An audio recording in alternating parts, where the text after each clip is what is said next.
আসসালামু আলাইকুম। আশা করি সকলে ভালো আছেন। আলহামদুলিল্লাহ আমি অনেক ভালো আছি, সকলের দোয়ার বরকতে আলহামদুলিল্লাহ।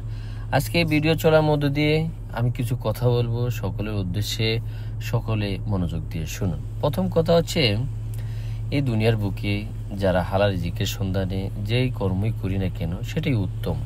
কোনো কর্মই ছোট না, যদি সেটা হালাল উপার্জনের একটি কাজ হয়। এছাড়া এটা আমরা সকলে জানি, আল্লাহর পক্ষ থেকে আমাদের জন্য রিজিক বর্ধিত রয়েছে। কিন্তু এর পাশাপাশি আল্লাহ তাআলা আমাদের জন্য খারাপ ভালো সময় দিয়ে পরীক্ষা করেন যে আমরা কে কর্মে উত্তম এবং কে ভালো মানুষ। এজন্য আমরা সেই সময়টা হতাশ হব না, আল্লাহর প্রতি দৃঢ় বিশ্বাস রাখবো এবং সৎকর্মে বা সৎ পথে অটল থাকব। আর আপনারা একটা জিনিস দেখেছেন সকলেই, সেটা হচ্ছে যখনই আপনি খারাপ সময় থাইকা আলহামদুলিল্লাহ বলবেন, সমস্ত প্রশংসা তার, এবং সেটা আপনি ধৈর্য রেখা ধৈর্য সহকারে সেই পরিস্থিতিকে মোকাবেলা করবেন।